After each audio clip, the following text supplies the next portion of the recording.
Good evening, friends, and namaste. Our Union Finance Minister, Srimati Nirmala Sitharaman, today presented the Union Budget 2023.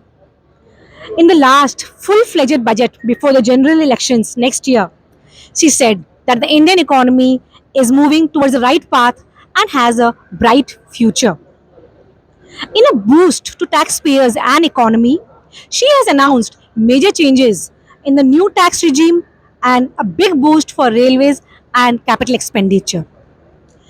In order to understand and to decode this complex union budget in simple terms, Khabar Samay, Khabar Samay has taken up the initiative of organizing a panel discussion on union budget in the atrium of Cosmos Mall.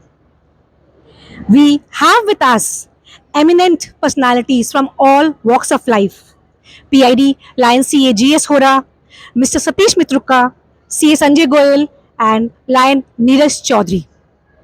First of all, I welcome PID Lion CA GS Hora, who is a chartered accountant by profession but a well known personality in the world of lionism and philanthropic activities. Past chairman of Institute of Chartered Accountants of India, Siliguri branch, and also the past chairman of ICC in 2008-10. He has contributed a lot in diverse areas, be it real estate or business world or educational institutions. His name in itself is an introduction. The budget is presented with a long-term perspective, which I see, because there are many measures which will lead to country to a higher growth perspective in future. First thing, the investment of 10 lakhs crore for infrastructure in various sectors throughout the year will bring a high infrastructure, and benefit of it will accrue to a business, industry, MSME and the general people. जब एक investment आएगा तो वो उसका benefit all through आना ही है, number one. Number two, which I see for growth of MSME, the investment by the government of 9,000 crore, जी kitty has been created for the credit guarantee insurance fund. This should provide benefit to small industry to come forward. जो छोटी industry हैं जिनको आज finance मिलने में problem हो रही है, उनके पास कोलेटरल नहीं है, bankers can easily give to them. 1% उनका कॉस्ट भी कम हो रहा है इसमें फाइनेंसर का. So the easy fund will be available to small industries and they can grow further. Third, जो green mission the government has proposed in the budget, by 2070 the country will become the zero emission carbon emission country. Is really praiseworthy. इसे बहुत long term target है, 50 साल का, almost 5 decades का, but certainly इसे good impact being created. और इसके लिए 19,700 crore जो एक आउटले फंड भी क्रिएट किया गया है. This a small fund for the time being. It will require much more to do that to bring to the zero carbon emission country, but it's a long term perspective. If it can be really achieve over the years, तो हमें सबको मिलकर के हर साल emission को कम करना पड़ेगा. So overall if I से, this is toward the growth oriented budget for the long term perspective, not with the short term view. Thank you. Thank you so much, sir. Sir, हमारे questions भी आ रहे हैं.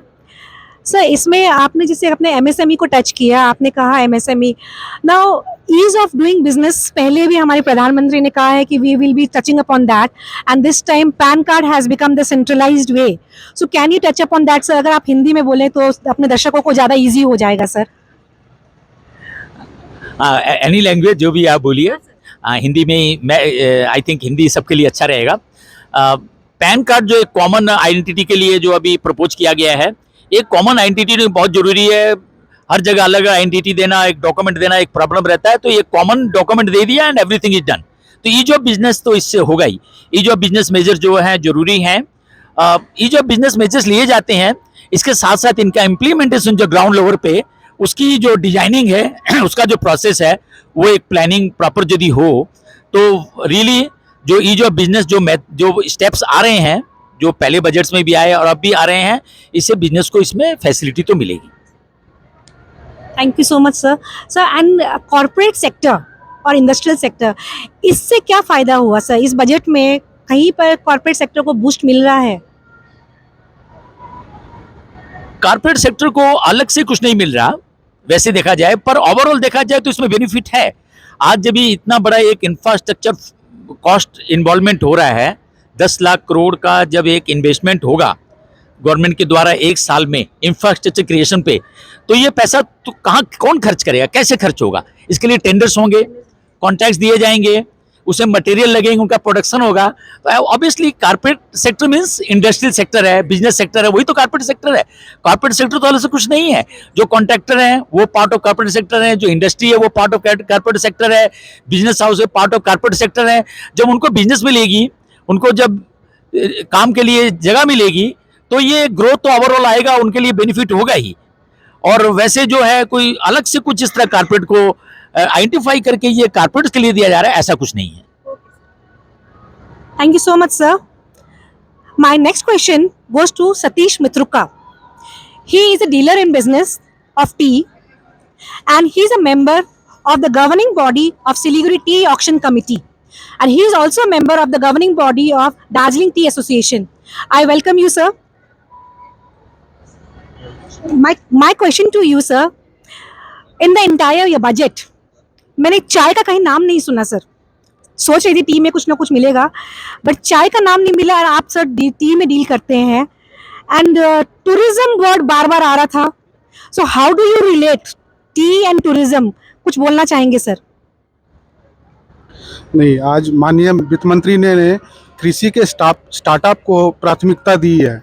उन्होंने कृषि के startup को encourage करने के लिए कुछ फंड भी एलोकेट किए हैं, लेकिन चाय के बारे में कुछ विशेष उन्होंने कुछ नहीं कहा है। आज हमारी लॉन्ग स्टैंडिंग डिमांड थी कि चाय को एग्रीकल्चर स्टेटस का दर्जा दिया जाए। आज हम लोग प्लांटेशन सेक्टर में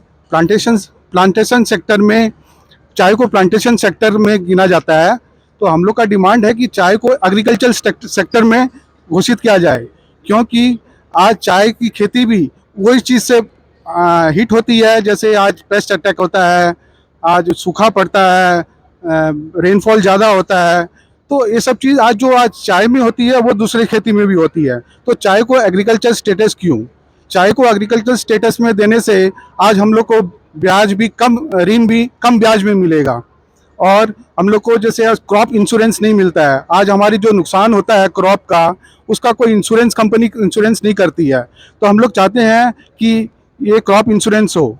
और चाय का पहला पौधा भारत में 1823 में लगा था, और आज है 2023। तो आज असम जो है 200 साल सेलिब्रेट कर रहा है इंडियन टी इंडस्ट्री का। तो इसमें हम लोग आशा कर रहे थे कि आज कुछ वित्त मंत्री कुछ डिक्लेयर करे चाय के ऊपर में, जो आज अमृत काल का समय चल रहा है भारत की इकोनॉमी का। तो हम लोग सोचे थे कि चाय काल के बारे में वो कुछ बोलेंगे, लेकिन वो कुछ नहीं बोली है। ये हम लोग को थोड़ा सा वो है। सर, आपकी निराशा हम समझ सकते हैं, इसलिए मैं भी, जैसे मैंने कहा था कि हम भी चाय के बारे में सोच रहे थे, चाय हमारा सेक्टर है। पर moving forward, Khabar Samay is playing an important role, and I would request Mr. Soni Sharma to please take questions from the common public about the union budget. बिल्कुल दोस्तों, आप देख रहे हैं बजट पर चर्चा, और हमारे जो दिग्गज मेहमान यहाँ पर हैं वो सारे के सारे तो चर्चा कर रहे हैं। जो बजट की बारीकियां हैं उससे आपको अवगत करा रहे हैं कि क्या चीज सस्ती हुई, क्या महंगी हुई, क्या इस बजट के दूरगामी परिणाम आएंगे, कितना ये जो बजट है ये देश के विकास में सहयोग करेगा। इसकी जो पूरी जानकारी आप यहाँ पर सब ले रहे हैं। आप देख रहे हैं कि होरा साहब मौजूद है, साथ ही और दोनों सीए यहाँ पर है, सीए संजय मौजूद है। तो अब चलते हैं लोगों के पास, साधारण लोगों के पास में, क्योंकि बजट में बहुत सी सस्ते हुए, सस्ती भी हुई है और महंगी भी हुई है कोई चीजें। और ऐसे तो बहुत से चीजें हैं जो ये, लेकिन जो रोजमर्रा की जो चीजें है, जैसे मोबाइल सस्ता हुआ है। तो जो मोबाइल, आज आप जानते हैं मोबाइल के बिना हम जीवन की परिकल्पना नहीं कर सकते। हर किसी के हाथ में मोबाइल है, तो मोबाइल सस्ता हुआ तो इससे जरूर लोग खुश होंगे। और साथ ही कपड़े भी सस्ते हुए हैं। और इस समय क्योंकि हम कॉस्मोस मॉल में है, तो यहाँ पर भी बड़े बड़े शोरूम, चलिए वहां देखते हैं। और ये भी बता देता हूँ, कुछ देर मैं सिर्फ 2 सवाल करके आऊंगा, फिर हम इन दिग्गज के पास में आएंगे, फिर बारियों को सुनेंगे, और उसके बाद फिर साधारण लोगों से बात करेंगे। तो फिलहाल चलते, मोबाइल सस्ता हुआ है तो देखिए मोबाइल का ये शोरूम है, इसी में चलते हैं और देखते हैं कि वहाँ के ग्राहक जो है वो कितने खुश है, या फिर जो मालिक है उन पर क्या प्रभाव पड़ने वाला है इस बजट का। क्योंकि बजट में जो पाठ्यक्रम है, कहा जा रहा है कि थोड़े से सस्ते हो जाएंगे या कितना प्रभाव पड़ेगा, ये जानने की कोशिश करेंगे। सर, क्या नाम है आपका? प्रवेश मोर।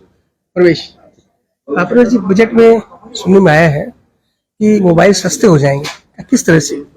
जी, ऐसा तो कितने सस्ते होंगे अभी तक ऐसा कुछ पता तो चला नहीं है। बेसिकली हुआ क्या है, जो सुनने में आया, अभी तक मैंने देखा भी नहीं है। जो है नहीं, जो लिथियम आयन बैटरी लगती है ना मोबाइल में, उसमें गवर्नमेंट ने ड्यूटी एग्जेम्पशन कर दिया है, जिसपे ड्यूटी नहीं लगेगी। तो ऑब्वियसली बात है, अगर मोबाइल में अगर बैटरी में अगर ड्यूटी एग्जेम्प्ट हो जाती है तो मोबाइल के फोन के प्राइस में भी इफेक्ट आएगा।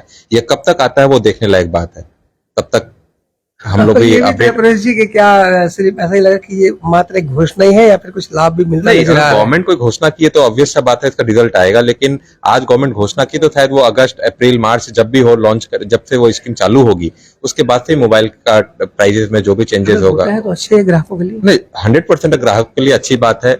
जितने प्राइस कम होगी उतना कस्टमर का परचेजिंग पावर और बढ़ता रहेगा, हमारे लिए भी अच्छा है और ग्राहकों के लिए भी अच्छा है जी। 100%। तो क्या कहेंगे? थैंक्स। तो सरकार को तो थैंक्स ही बोलता हूँ। बस उम्मीद है कि जल्दी से जल्दी स्कीम चालू हो जाए और हमारा भी सेल बढ़ते रहे। और कब तक ये स्कीम लागू होता है उसके लिए, जितनी जल्दी लागू होता है हम आपको अपडेट देते रहेंगे। अपडेट के लिए आप खबर समय से और हमारे साथ बने रहें। थैंक यू प्रवेश जी। तो देख रहे हैं आप कि जब बजट चल रहा है और बजट का जो आज घोषणा की गई कि मोबाइल सस्ते हो रहे हैं, तो निस्संदेह है जो ग्राहक है उनमें पक्की खुशी हुई होगी। और देखिए, कपड़े के भी यहाँ पर शोरूम है और आपसे ये भी बता देते हैं कि कपड़े भी सस्ते होने वाले हैं। तो कपड़े वाले लोग क्या कहते हैं ये भी सुनाएंगे। लेकिन कुछ मायूसी हो सकती है कि शराब और सिगरेट महंगी हो गई है, तो उनके जो शौकीन है उनको कुछ तकलीफ जरूर हो सकती है। लेकिन उसमें भी हम बातें करेंगे, फिर आएंगे, फिर लोगों के पास जाएंगे। लेकिन अभी फिलहाल चलते हैं, हमारे दिग्गज जो यहाँ पर मौजूद है, जो आपको एक एक बारीकी बताएंगे कि जो इनकम टैक्स का स्लैब है वो 7 लाख कर दिया गया है, उससे क्या फायदे नुकसान है उसके बारे में बताएंगे। और भी बहुत से आपके क्वेश्चन आप भी कर सकते हैं। साथ ही हमारी होस्ट भी है, तो वो अब आगे के कार्यक्रम को ले जाएगी। Ma'am, Thank you, Soni ji. Now we have with us C. Sanjay Goyal, a practiced chartered accountant with 22 years of professional expertise. He is also the past chairman of ICI Siliguri branch and currently the vice chairman of ICC North Bengal. Welcome, Sanjay ji. Now we have come to know Nirmala Sitharaman ji ने new tax regime announce किया था. And new tax regime has become the default tax regime. No tax up to 7 lakhs, जो कि बहुत अच्छी बात है. And it proposes to increase income tax rebate limit from 5 lakh to 7 lakhs in new tax regime. Now, Sanjay ji, I want to ask you a question. What is this new tax regime and what is the difference between the old tax regime and the new tax regime? And also, what are the difference and what has the repercussion on the current taxpayers? Well, thank you, Manisha. A very good evening, everybody. जब से budget आया सबको ये लग रहा है कि हमारे ऑनरेबल फिनेंस मिनिस्टर ने बहुत कुछ दिया है और सबसे ज़्यादा डिस्कशन मेरे को लग रहा है न्यू टैक्स रिजीम के वर्ड के ऊपर है। तो पहले हम लोग ये समझ लेते हैं कि ओल्ड टैक्स रिजीम और न्यू टैक्स रिजीम क्या है। ये न्यू टैक्स रिजीम का वर्ड पिछले बजट से ही आ रहा है, ये इस बजट में कोई नया इंट्रोडक्शन नहीं है। तो पिछले बार ऑनरेबल फिनेंस मिनिस्टर ने एक टैक्स स्लैब इंट्रोड्यूस किया था जिसमें उन्होंने कहा था कि एक न्यू टैक्स रिजीम होगा जो लोग ऑप्ट कर सकते हैं, ऑप्शन है उनके पास। उस टैक्स रिजीम में टैक्स रेट्स थोड़े से लो थे स्लैब वाइज, लेकिन उसमें कोई भी डिडक्शंस अलाउड नहीं थे। जो हम लोग LIC के डिडक्शंस लेते हैं, इंश्योरेंस के डिडक्शन, हेल्थ इंश्योरेंस के डिडक्शंस लेते हैं, ये सारे डिडक्शंस को छोड़ के उन्होंने एक स्लैब बनाया था। और इस बार के बजट में उन्होंने उस स्लैब को और थोड़ा रैशनलाइज कर दिया है। नए स्लैब्स के हिसाब से न्यू टैक्स रिजीम में 0 से 3 लाख रुपीज़ तक कोई टैक्स लायबिलिटी नहीं है, मतलब कोई स्लैब में कोई टैक्स स्ट्रक्चर नहीं है। 3 to 6 लाख में 5% है, 6 to 9 लाख में 10% है, 9 to 12 में 15% है, 12 to 15 में 20 है और 15 से ऊपर में 30% टैक्स स्ट्रक्चर है। लेकिन ये जो टैक्स रिजीम है इसमें आपको कोई भी डिडक्शंस नहीं मिलेंगे, जैसे कि LIC पॉलिसी के डिडक्शंस हैं अपने को जो मिलते हैं या और कोई भी सिमिलर डिडक्शंस है वो नहीं मिलेंगे। और एक ऑनरेबल फिनेंस मिनिस्टर ने जो बोला है, उन्होंने ये कहा है कि 7 लाख की इनकम तक कोई भी टैक्स नहीं लगेगा, जो कि पहले 5 लाख रुपये तक था। बट ये 7 लाख रुपये का जो है ये खाली उन लोगों के लिए है जो नए न्यू टैक्स रिजीम को ऑप्ट करते हैं, ये ओल्ड वाले स्ट्रक्चर में नहीं है। और ऑनरेबल फाइनेंस मिनिस्टर ने ये भी कहा है कि न्यू टैक्स रिजीम जो है वो एक डिफ़ॉल्ट टैक्स रिजीम रहेगा, मतलब ऑटोमेटिकली सब कोई को न्यू टैक्स रिजीम ऑप्शन मिलेगा। अगर किसी को ओल्ड में जाना है तो उनको चूज़ करना पड़ेगा at the start of the year कि वो ओल्ड टैक्स रिजीम में जाना चाहते हैं। Manisha, this is all about the tax regime that we are discussing. Okay, thank you, Sanjay. Now, old tax regime and new tax regime. What do you think? Old tax regime में लोग रहेंगे ना, और new tax regime में उनको जाना ही पड़ेगा? What do you suggest?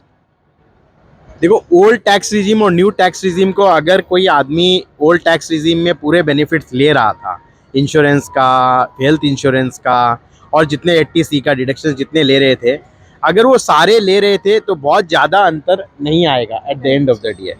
लेकिन अगर न्यू टैक्स रिजीम में थे और इस साल जो अनाउंस हुए उस नए वाले टैक्स रिजीम में अगर तुम लास्ट ईयर इस ईयर के बारे में डिफरेंस पूछो तो मैं बोलूँगा कि उसमें हाँ, हायर टैक्स स्लैब में आपको 45-50 हज़ार रुपये तक का बेनिफिट है। Okay, thank you, Sanjay. और क्वेश्चंस रहेंगे, पर moving forward we have with us, मैंने देखा है कि सब कुछ हरा हरा हो रहा है। अगर लेमैन लैंग्वेज में जाए, stock market is going up. हरा हरा का मतलब सर वही होता है ना, ठीक है? तो what I had seen that stock market was going up. After I earned 2 or 3 hours, मैंने देखा स्टॉक मार्केट नीचे जा रहा था। सबसे important question first and foremost, sir ये डिफरेंस क्यों आया? ऊपर गया फिर नीचे गया, व्हाट वाज हैपनिंग? व्हाट पहले तो आपको बता दूं मनीषा जी कि स्टॉक मार्केट और वोलेटिलिटी का रिश्ता कुछ मियाँ बीवी हस्बैंड वाइफ वाले रिश्ते के बराबर है। अगर वोलेटिलिटी नहीं होगी तो लोगों को स्टॉक मार्केट में मज़ा नहीं आएगा। अब रही आपके सवाल पे मैं जवाब देना चाहूँगा। अगर आप रेटिंग की बात करें स्टॉक मार्केट के पर्सपेक्टिव से, इस बजट को हम 10 में 9 अगर देते हैं तो शायद वो कम ही रहेगा। 10 में 10 दे नहीं सकते क्योंकि देखिए उम्मीदें बहुत ज़्यादा रहती हैं हमेशा, तो मैं तो इसको 9 दूंगा 10 में। बजट ने कहीं पे भी मार्केट को निराश नहीं किया, ग्रोथ ओरिएंटेड बजट है। गवर्नमेंट डिस्पाइट इतने सारे इलेक्शंस है सामने, 9 स्टेट के इलेक्शंस है, अगले साल आपके सेंटर का इलेक्शंस है, ये बजट में कहीं पे भी पॉपुलिस्ट टिंज कि सरकार ने इलेक्शन को देखते हुए बजट को बनाया होगा, ऐसा कहीं पे भी फील नहीं है। सरकार के कंस्टेंट होने के बावजूद डेवलपमेंट के लिए जो कर सकती थी उन्होंने किया है। इतना ह्यूज कैपेक्स अनाउंस किया जो भारतवर्ष ने कभी नहीं देखा अपने इतिहास में। सो मेरे विचार से मार्केट पर्सपेक्टिव से बजट तो बहुत ही अच्छा है और मार्केट इसको डेफिनेटली वेलकम करती है। Thank you so much Neeraj ji. आपने कहा कि कैपेक्स बहुत अच्छा अनाउंस हुआ था, कैपिटल एक्सपेंडिचर बहुत ज़्यादा ह्यूज थे। नाउ कमिंग टू अगेन, मैं सोनी जी को मैं वापस बुलाना चाहूँगी कि वो आम जनता क्या बोलती है? क्या ये कैपेक्स उनके लिए डायरेक्टली या इनडायरेक्टली उनको इफेक्ट करते हैं? एंड हमने ये भी देखा है कि सोना चांदी का भाव भी आगे बढ़ता जा रहा है एंड मोबाइल फोन्स एंड इनमें क्या इफेक्ट पड़ता है? मैं चाहूँगी कि सोनी जी अपने आम जनता से पूछें and hand over to you Soni ji. Thank you ma'am. अब बात कर रहे हैं कि जो कृत्रिम गहने हैं, आर्टिफिशियल जो गहने हैं वो भी महंगे हुए हैं और साथ में आप बता दें सोना चांदी इत्यादि भी महंगे हो गए। इससे जो गहने पहले से सोने में तो पहले से ही भाव बढ़े हुए थे तो और भाव बढ़ रहे हैं। अब इसका साधारण लोगों पर क्या प्रभाव पड़ता है, इसकी बातें करेंगे।